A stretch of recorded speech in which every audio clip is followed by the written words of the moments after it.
Boa noite, Pastor Chum. Boa noite a todos. Sejam muito bem-vindos mais uma vez. Nós vamos seguir o nosso estudo nos 10 Mandamentos. E bem-vindo a você aí que vai se conectando conosco.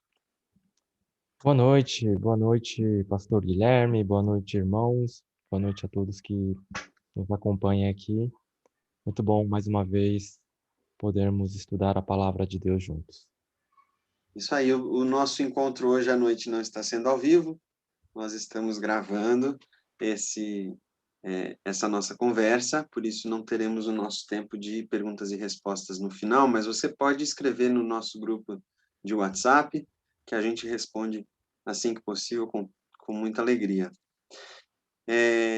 Nós vimos na semana passada 2 mandamentos que aparentemente não tinham conexão e muito importantes para a gente. Um é o honre o seu pai e sua mãe, como o Senhor, seu Deus, lhe ordenou, para que você tenha uma vida longa, para que tudo vá bem com você.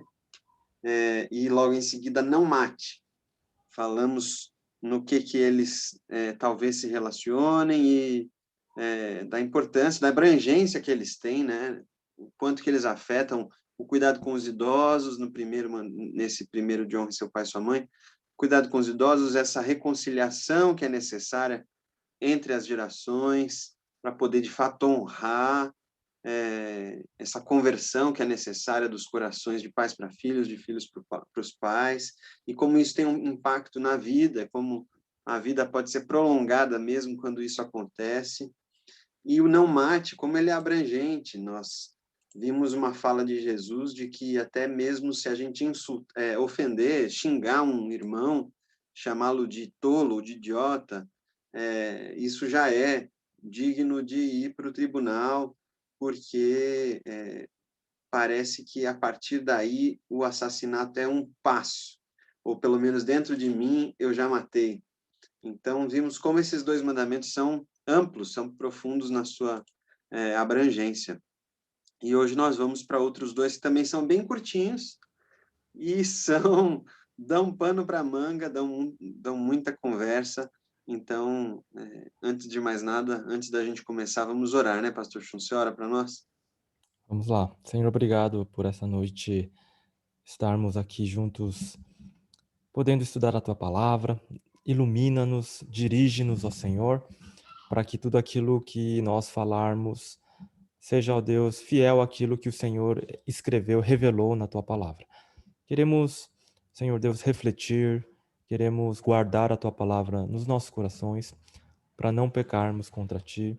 Queremos viver uma vida que Te exalte, Te honre, e essa é a o nosso foco aqui, o nosso desejo. Guarda-nos, ó Pai, em nome de Jesus. Amém. Amém. Bom, a gente tem algumas repetições, né, desses 10 mandamentos ao longo da Bíblia.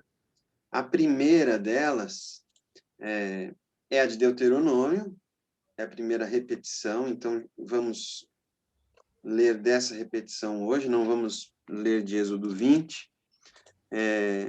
Deuteronômio 5. E os mandamentos que a gente vai prestar mais atenção hoje é não cometa adultério e não furte.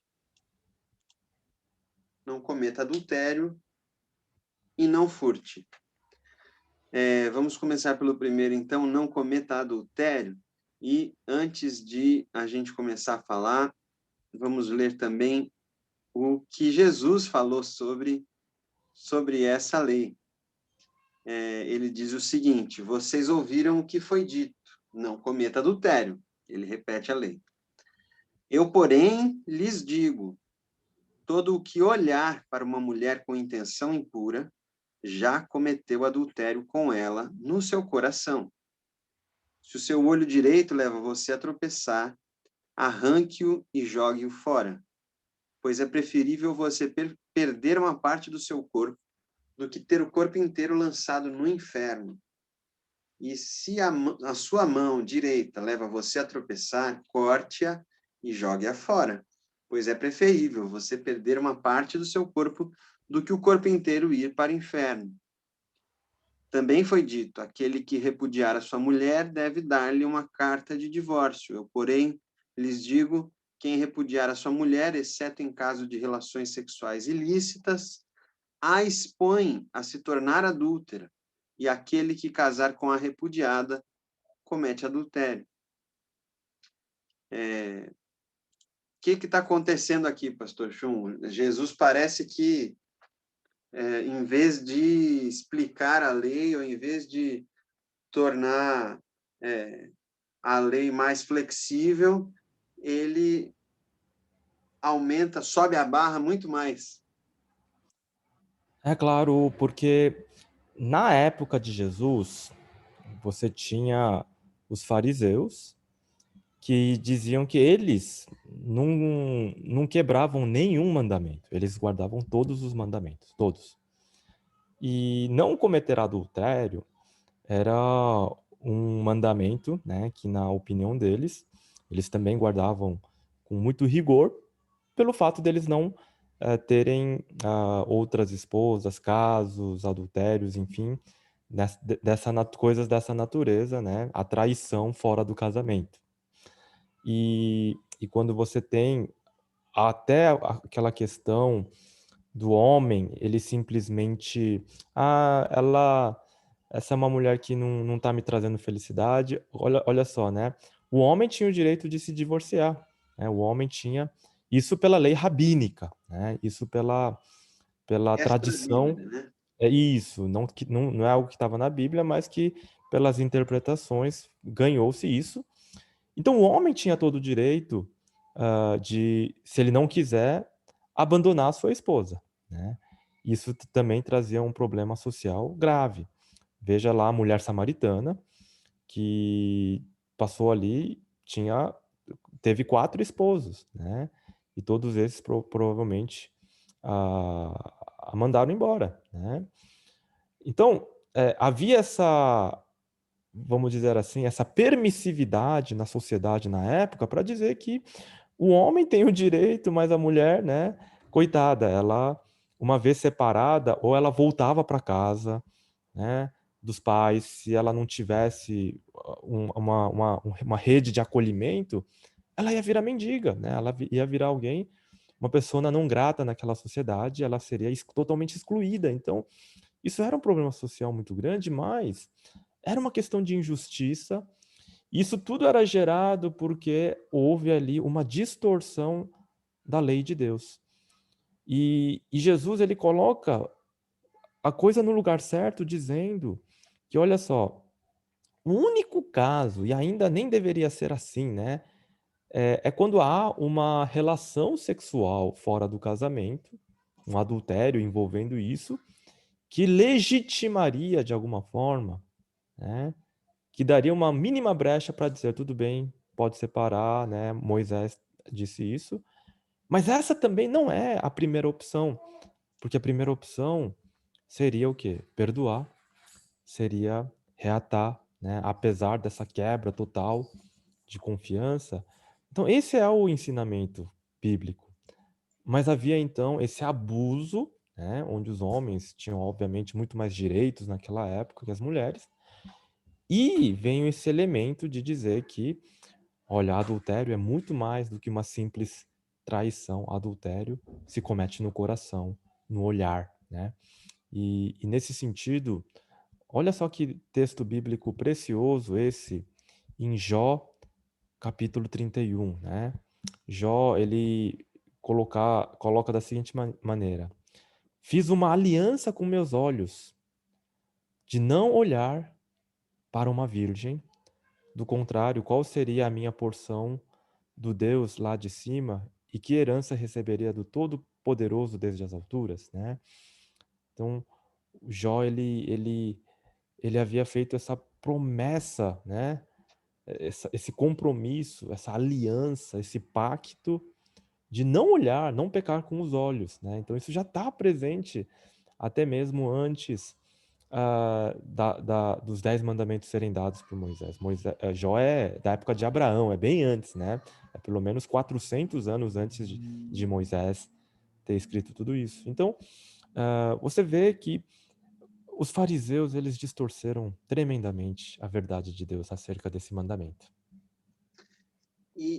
Foi um avanço muito grande, né? Essa questão de não adulterar, assim, foi um avanço ético naquela circunstância, naquele momento, que permitiu às famílias uma certa estabilidade, pensando sociologicamente, né?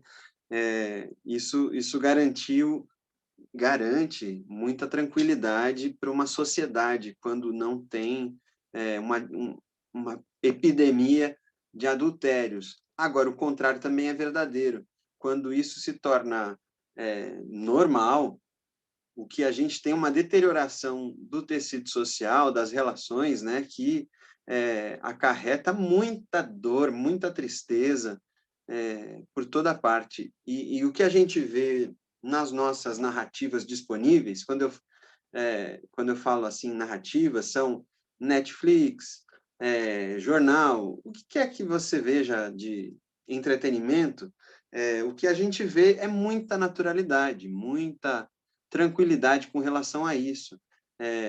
O que acaba construindo no nosso imaginário um mundo em que isso é tranquilo, em que as causas são fáceis de lidar e de resolver, quando não são, são trágicas. Mesmo o processo do divórcio é um processo sempre trágico, sempre muito avassalador para os dois lados. Então, nós precisamos olhar com muita seriedade isso, e quando Jesus traz a barra para o fórum íntimo, falar assim, olha, não é só porque você não fez nada fora do corpo que esse adultério não aconteceu. Quando ele faz isso, ele nos chama para uma reflexão acerca do nosso desejo e da relação dos nossos órgãos sensoriais. O paralelo que ele faz. Então, se com os nossos olhos nós já pecamos, ele fala de forma muito radical, seria preferível que você arrancasse o seu olho. Eu acredito que ele não está falando isso de forma literal, ainda que haja irmãos ao longo da igreja que assumiram isso quase que de forma literal e se mutilaram. Grandes teólogos fizeram isso, é assustador a gente pensar nisso, mas aconteceu. Eu acredito, eu gosto de uma explicação que um amigo pastor deu, que é muito prática. Ele fala assim, olha, eu acho que essa mutilação quer dizer que é alguma coisa permanente, porque não dá para colar um olho que você já arrancou, uma mão que você já cortou. É uma coisa dolorosa, ou seja, é sacrificial, dói você renunciar a uma coisa que você, em tese, pode, porque olhar é de graça.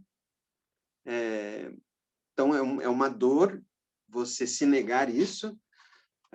E ele ainda dizia o seguinte, meu amigo, ele dizia que é uma coisa pública, porque as pessoas notam que você não tem, se você não tiver olho nem mão, alguém vai ver que você não tem olho nem mão. Então, fica notório quando alguém é respeitoso com os olhos. Os olhos de alguém que respeita são notórios. Talvez você não tenha parado para pensar nisso, nunca tenha reparado, mas é diferente o olho de quem respeita de quem não respeita, ou seja, é público. Então, eu acho que eu gosto dessas ilustrações. Permanente, né?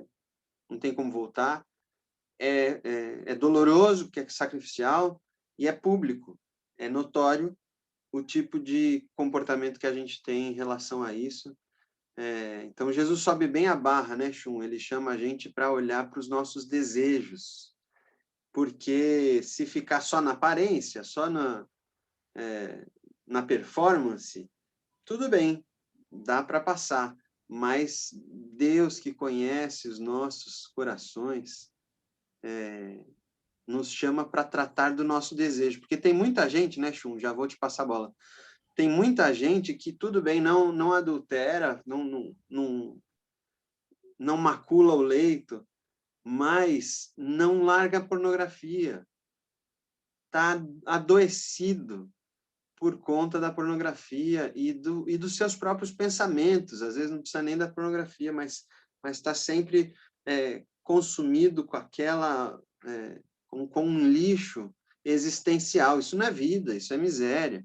Então, não é questão de comportamento. Jesus chama a gente. E como o alvo de Jesus não é fazer gente certinha,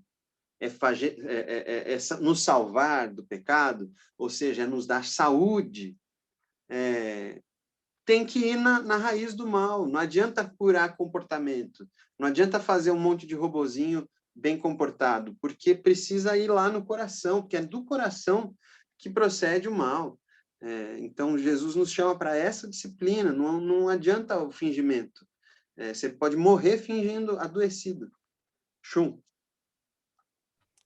Ah, essa questão do pecado sexual, ele acaba sendo uma área que na nossa cultura de igreja, enfim, é considerado quase que um pecado imperdoável, assim por dizer, né?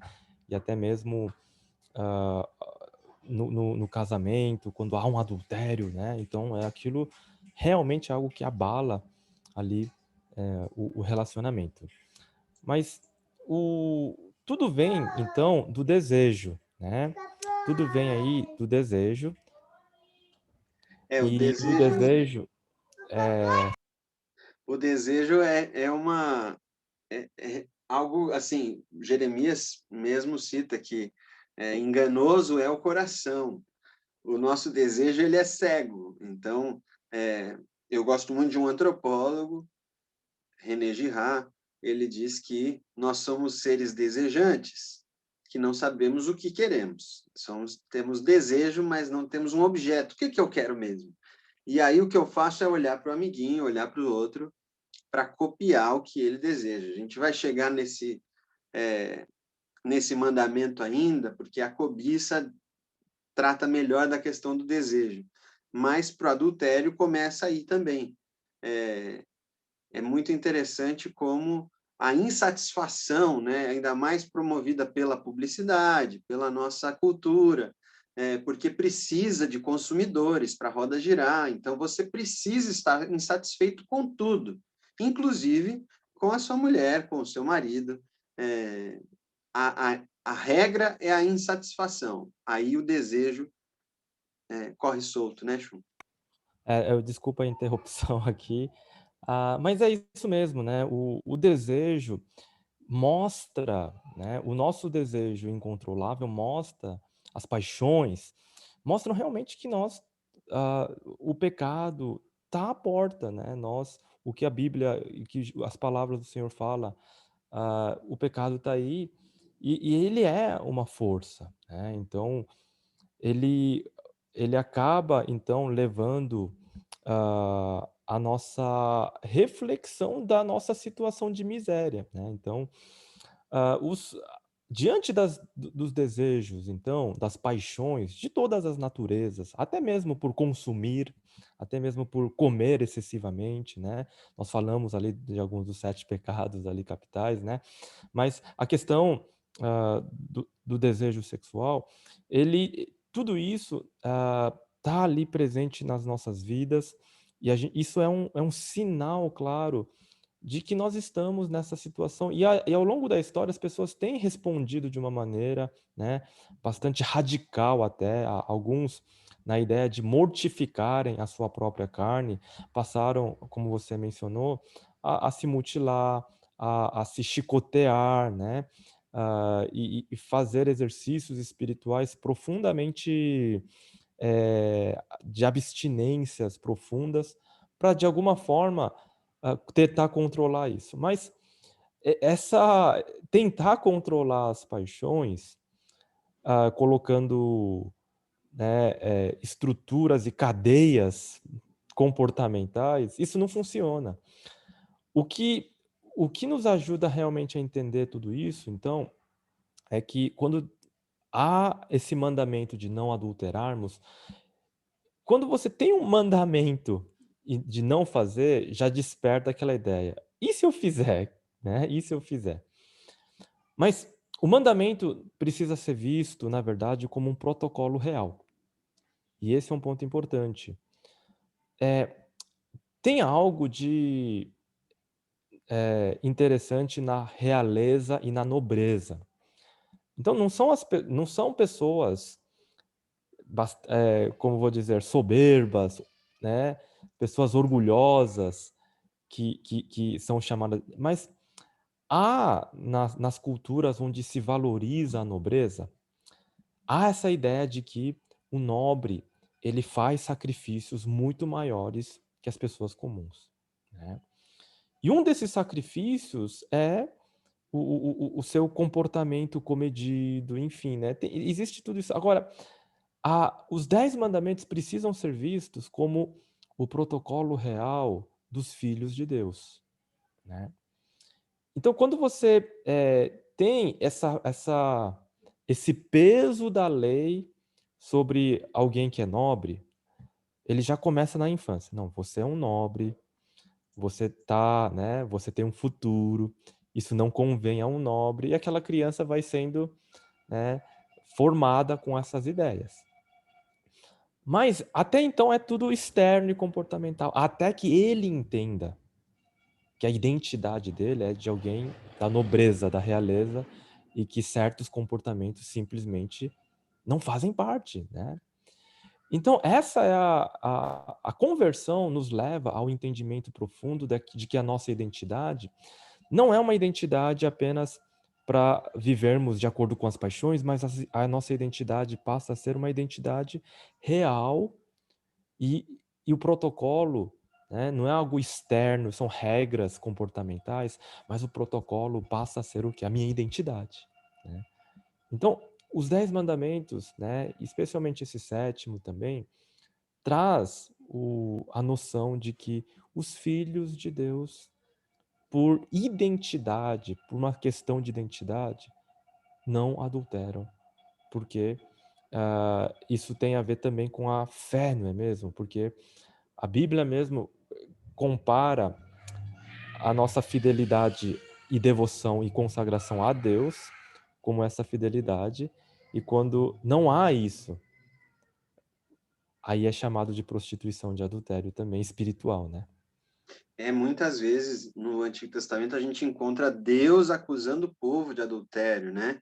Ele como noivo sendo traído porque o povo se curvou diante de outros ídolos. E acho muito interessante você retomar essa questão, Chum. Acho que a gente falou no nossa primeira conversa sobre lei, como lei, no caso da Bíblia, não é uma frescura, não é uma coisa que pode pegar ou não pegar, como no Brasil, a lei que pega e que não pega, mas é um chamado à nossa identidade, é um dado sobre a natureza do universo.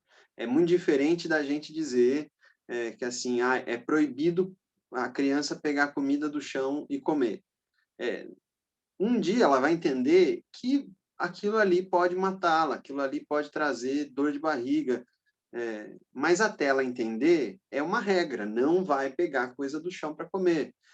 Então, a regra vai sendo internalizada e vai se tornando virtude, vai se tornando vida para quem entende o espírito da lei, né? E Jesus revelou bem o espírito da lei. A gente também mencionou a lei da gravidade como uma dessas leis, que não é uma questão de frescura e nem adianta combinar, não é uma lei combinada, é um dado da natureza.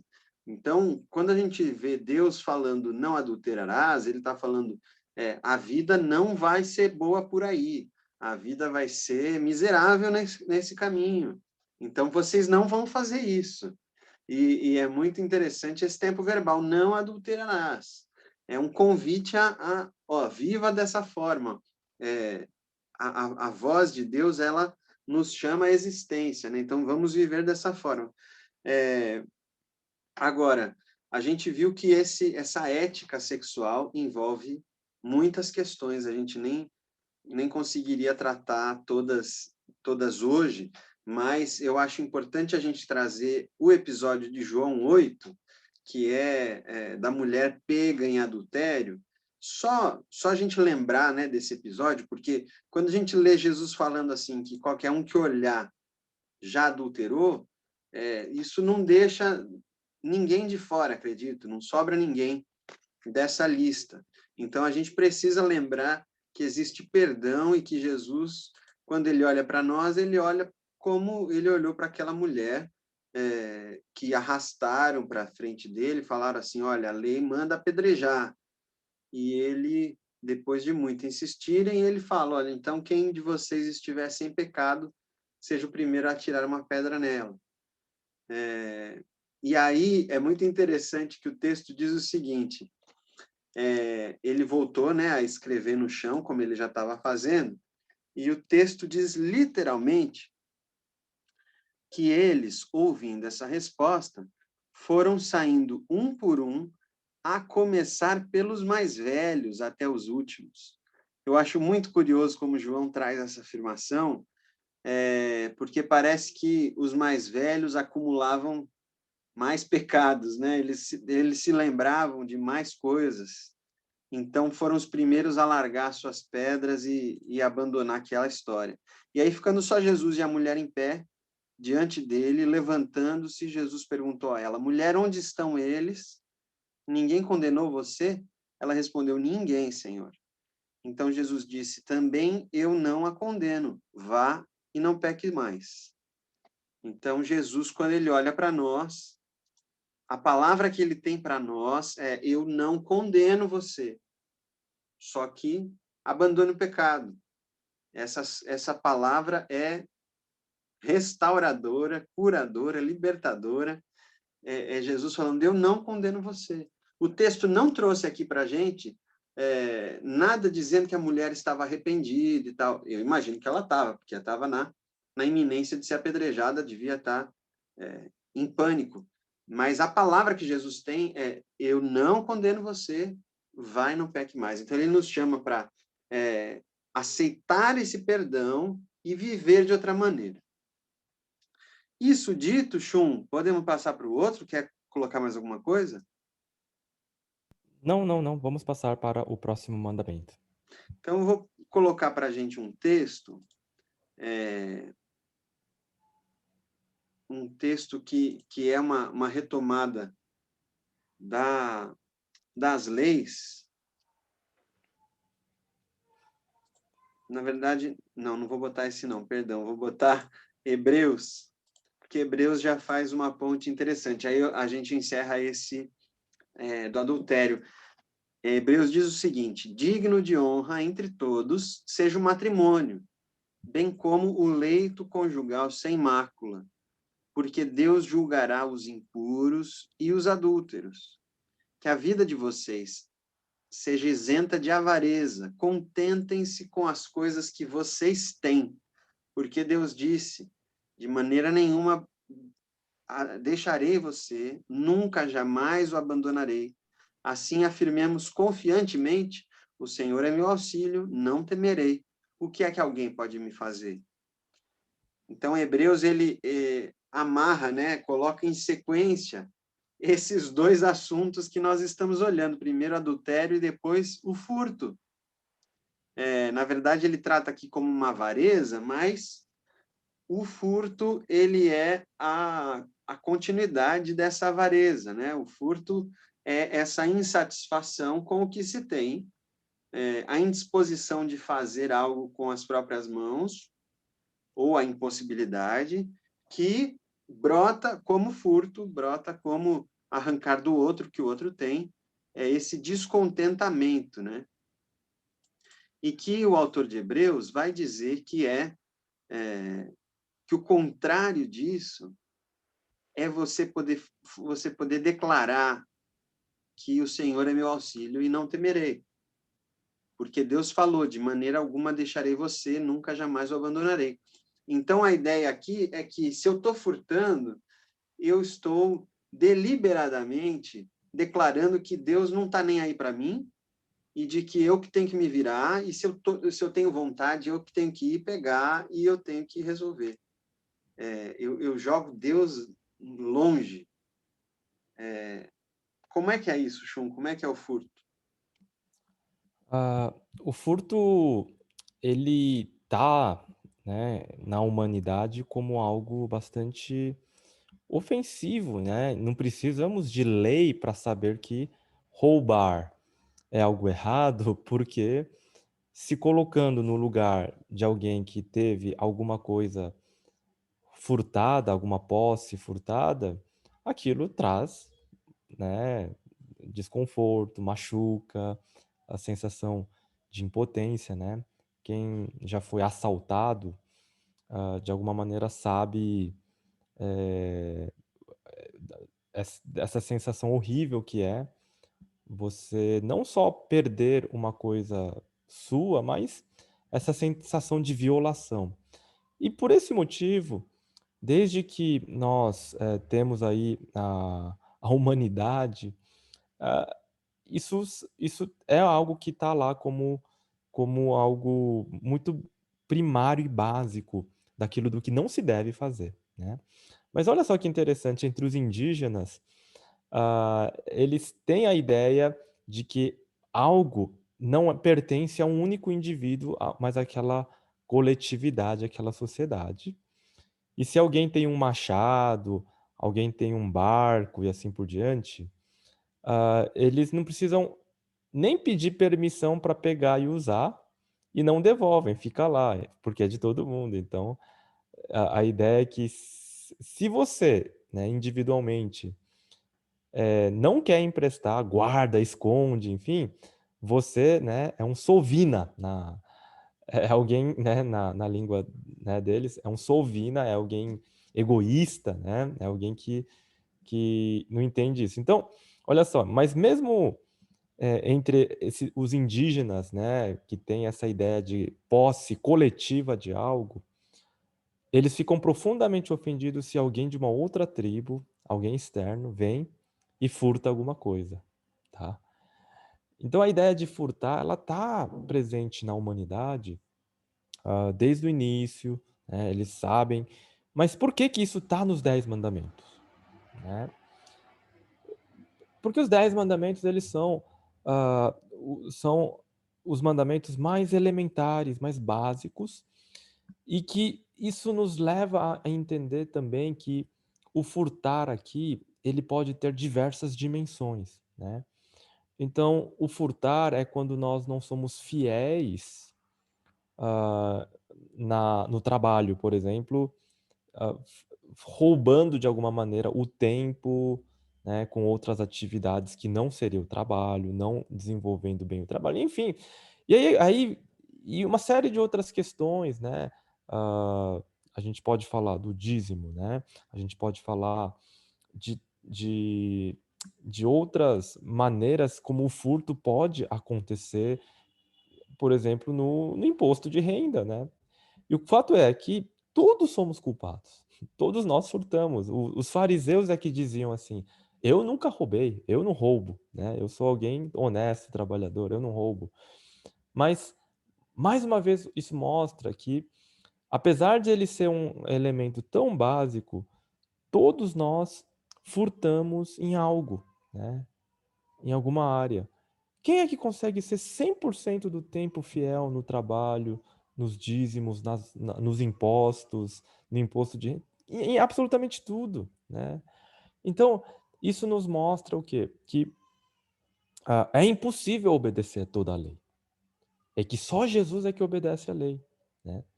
Mas apesar de ser impossível essa obediência plena, 100%, nós devemos entender que faz parte da identidade do cristão viver de uma maneira que o furtar não é um estilo de vida. Porque para muitos, o jeitinho, né, de tomar vantagem em tudo é um estilo de vida de furtar, né. A lei do esforço menor, então você tem algo assim que você constrói um estilo de vida que é de furtar, o estilo de vida do malandro, etc e tal. Mas o crente, ele passa a ter um estilo de vida de fidelidade, né. Então eu acho que Nesse mandamento básico, tão fundamental, mas que ele abrange todas as áreas e passa a ser também um estilo de vida.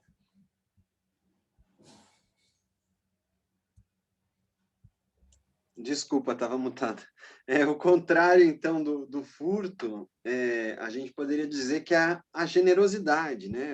Isso que o autor de Hebreus traz, é esse contentamento que glorifica a Deus, esse contentamento que entende que Deus tem suprido e vai continuar suprindo. Jesus, ele, ainda naquele texto que a gente leu sobre o divórcio e sobre o adultério, né? Ele está reinterpretando a lei. Ele faz essa afirmação aqui que eu destaquei: dê a quem lhe pede e não volte as costas ao que quer lhe pedir emprestado. Ao que quer lhe pedir emprestado, não volte as costas. Também tem esse tipo de falta de generosidade que a gente poderia tratar dentro da questão do furto, e eu já vou explicar por quê. Existe um conceito que para Jesus era muito claro, para os judeus ainda praticantes hoje, também ainda existe, que é o tzedakah, que pode ser traduzido como justiça. E uma das expressões mais curiosas do tzedakah é Provérbios 3:27. Olha o que diz Provérbios 3:27. Eu separei aqui na Almeida Revista Corrigida, depois a gente vê outra tradução.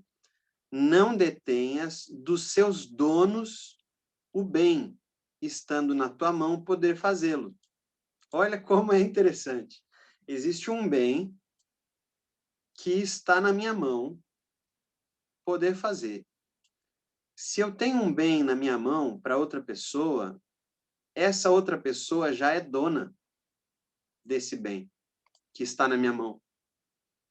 Se eu detiver esse bem, eu estou usurpando o direito dela. Então, se o bem está na minha mão, eu sei que o Shum precisa de uma coisa que eu tenho. Se eu detiver isso, estando na minha mão poder fazê-lo, o Shum, que agora é o dono, porque ele precisa desse bem, o Shum vai poder me acusar diante de Deus de usurpação. Vamos pegar aqui na Almeida Revista Atualizada, ela usa outra expressão que também é forte: não te furtes a fazer o bem a quem de direito, estando na tua mão o poder de fazê-lo. Então, se eu não fizer e está na minha mão, eu estou usurpando, estou ferindo o direito do outro. Olha que coisa linda. E aí eu já aproveito que eu já estou compartilhando a tela para trazer Efésios 4:28, quando Paulo diz aqui: aquele que roubava, não roube mais. Pelo contrário, trabalhe, fazendo com as próprias mãos o que é bom, para que tenha o que repartir com o necessitado. Então, a ideia é que nós somos chamados para sermos dádiva, para sermos bênção para todas as famílias da terra. Em nós, a bênção de Abraão se cumpre. Então, como é que eu vou ser bênção para todas as famílias da terra? Como é que a minha presença, a minha existência vai abençoar os outros se eu não tenho uma vida de generosidade? Se eu não existo para fazer o bem com as minhas mãos?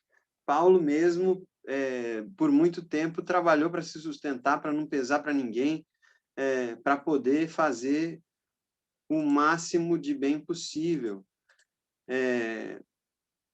E eu aproveito ainda para trazer essa história maravilhosa de Zaqueu, que era um homem rico, chefe dos publicanos, e depois que Jesus vai à casa dele, né, Jesus se convida para ir na casa de Zaqueu, Zaqueu recebe com alegria, todo mundo fica falando mal de Jesus, porque tinha se hospedado na casa de um pecador. Aí Zaqueu tem essa atitude surpreendente: Senhor, vou dar a metade dos meus bens aos pobres, e se extorquir alguma coisa de alguém, vou restituir 4 vezes mais. Essa é uma prática que o Antigo Testamento já prevê de restituição.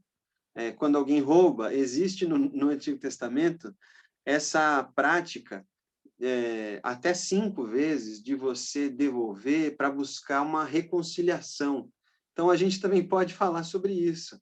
Assim como a gente falou sobre os adúlteros que encontram em Jesus perdão, os ladrões também encontram em Jesus esse acolhimento, que a gente não sabe o que aconteceu na casa do Zaqueu, mas é um acolhimento que é capaz de suscitar em nós o desejo de restauração, o desejo de reparação, e que às vezes pode ser feito de forma prática.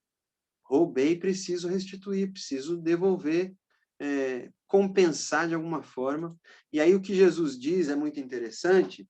Jesus diz, hoje houve salvação nessa casa, pois também este é filho de Abraão, porque o Filho do Homem veio buscar e salvar o perdido. Glória a Deus por isso. O Tyndale, que foi um dos primeiros tradutores da Bíblia, traduziu a Bíblia para o inglês lá no século XV, ele, quando traduz esse trecho, ele traduz assim: hoje houve health, saúde nessa casa. A palavra, o verbo grego que é usado aqui para salvação, pode ser traduzido também como saúde. Então, acho muito feliz do Tyndale de ter traduzido aqui essa visita nesta casa como a entrada de saúde naquela casa, porque, de fato, alguém que vive nessa mentalidade de furto não tem saúde. Eu lembro de uma amiga que era cleptomaníaca, convertida, mas que ela lutava contra esse impulso dela de levar as coisas para ela, ela teve uma vida muito dura de morar debaixo da ponte, então talvez isso tenha afetado a mente dela, porque marcou ela pela escassez, por uma escassez que faz ela procurar pegar o que ela puder.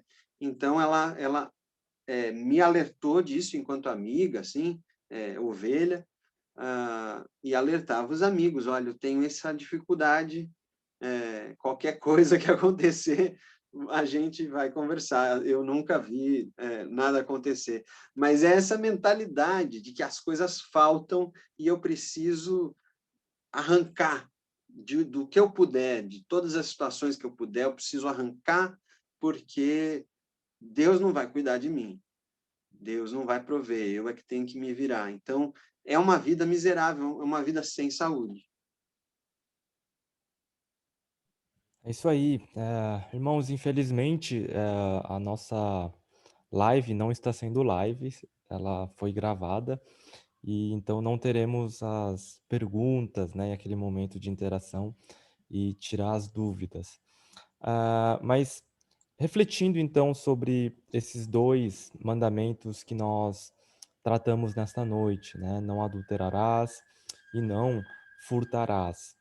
Eh, eu conversando, né, com a Inês, com a minha esposa, pensando, né, com ela, olha que coisa, né, eh, eu não consigo me imaginar te traindo, né, nem eu, né, e pra gente foi uma declaração de amor mútuo ali, né, nesse, dessa forma negativa, pensando, e que isso seria algo totalmente fora de cogitação, mas a realidade é que muitos casais sofrem, né, com o o relacionamento que já esfriou, o relacionamento difícil, mas isso não pode, ser motivo para abandonarmos, né, para deixar de lado: "Ah, acabou o casamento, acabou o relacionamento, vou buscar ser feliz com outra pessoa". Eh, esse Só cogitar nesse pensamento você está dizendo o quê? Que Deus, ele não tem poder para restaurar, que Deus não tem poder sobre essa área. Sobre todas as outras ele tem poder, mas nessa área não. Então, quando, nós trazemos esse mandamento para perto da gente, né, o furtar também, né, é uma questão de verticalidade também. Nós estamos falando que na segunda tábua da lei, os mandamentos são horizontais, né. Eu não ofender o meu próximo, não adulterando e não furtando. Mas não tem como tirar essa questão vertical também, porque é na é na confiança em Deus, de que Ele sim pode restaurar, de que Ele pode suprir abundantemente, né, para que eu não precise furtar, né, nas pequenas coisas, enfim, sendo fiel. É impossível então guardarmos esses mandamentos, se não for também no nível vertical, né. Então, é o meu relacionamento, né, é a nossa consagração, é a nossa intimidade com Deus, é a nossa presença ligadas à videira que é Cristo Jesus, que vai nos dar força, né, para vivermos esse estilo de vida. Porque se depender da gente, das nossas paixões e da nossa força, é impossível obedecer e viver de qualquer maneira fiel ao que a palavra nos ensina. Então, ah, aí que está novamente a importância do relacionamento com Deus, dos momentos de consagração, de devoção a Deus, seja em família, seja coletivamente na igreja, nós precisamos sempre estar unidos a Cristo, em intimidade com Ele. E obedecer os seus mandamentos será nada mais do que uma expressão de amor a Deus, né? Não é algo de obedecer porque tem algo, um peso, né, o peso dos juízos sobre nós, mas não, obedecer precisa ser uma expressão desse amor, porque nós fomos primeiramente amados, resgatados, restaurados. Então essa gratidão é que deve nos levar a essa ação de obediência. Eu queria trazer nesse finalzinho um resumo que Paulo faz da lei em Romanos 13. Ele diz o seguinte: não fiquem devendo nada a ninguém, exceto o amor de uns para com os outros, pois quem ama o próximo cumpre a lei. Pois estes mandamentos, não cometa adultério, não mate, não furte, não cobice, qualquer outro mandamento que houver, todos se resumem nesta palavra: ame o seu próximo como você ama a si mesmo. O amor não pratica o mal contra o próximo, portanto, o cumprimento da lei é o amor. Nós vimos esses dois mandamentos que talvez parecessem distantes, mas são muito próximos de todos nós, né? E como o pastor Chum falou, hoje mesmo eu estava ouvindo de uma irmã testemunhando que ela e o seu marido já estavam decididos a se divorciar, assim que eles resolvessem uma questão, já iam se divorciar, e Deus mudou o coração dos dois, mudou o coração, que é algo que a gente acha que não tem mudança, né? A gente sempre ouve alguém falando, não, ninguém muda ninguém, é verdade, só Deus. Deus muda o nosso coração. Você que está ouvindo, eu que estou falando, a gente tem esse privilégio de se abrir para Deus, para que Deus mude o nosso coração. E a gente pode experimentar saúde. Não é experimentar regrinha, não é frescura, é coisa séria, é vida, questão de vida ou morte, é questão de saúde ou doença, de alma. Então, da mesma forma, a questão do furto, nós somos chamados para uma vida de generosidade, de abundância. Abundância não é ser rico. Abundância é viver sabendo que Deus está cuidando, de que Deus provê, de que Deus tem planos para nós, planos de paz e não de guerra.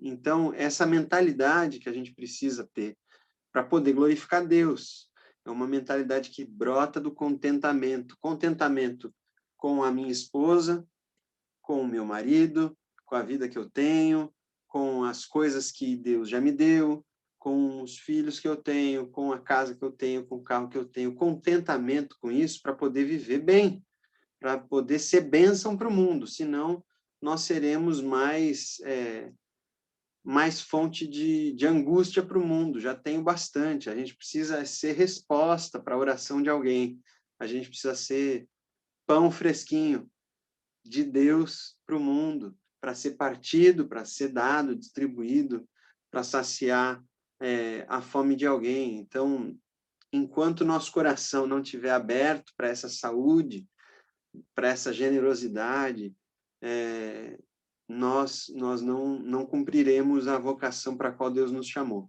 Então, Deus nos tem para uma vocação muito preciosa, e esses mandamentos, eles nos dão balizas, né? Eles foram repetidos por Jesus, por Paulo, então eles são super atuais, eles nos dão referências, nortes, de como a gente pode ter uma vida saudável, como diria os narcóticos anônimos, alcoólicos anônimos, razoavelmente feliz nessa vida e supremamente feliz na próxima. O nosso alvo é viver em paz com Deus, com os nossos irmãos aqui, até aquele dia em que viveremos, aí sim, supremamente felizes com o Senhor. É isso, Pastor Chum.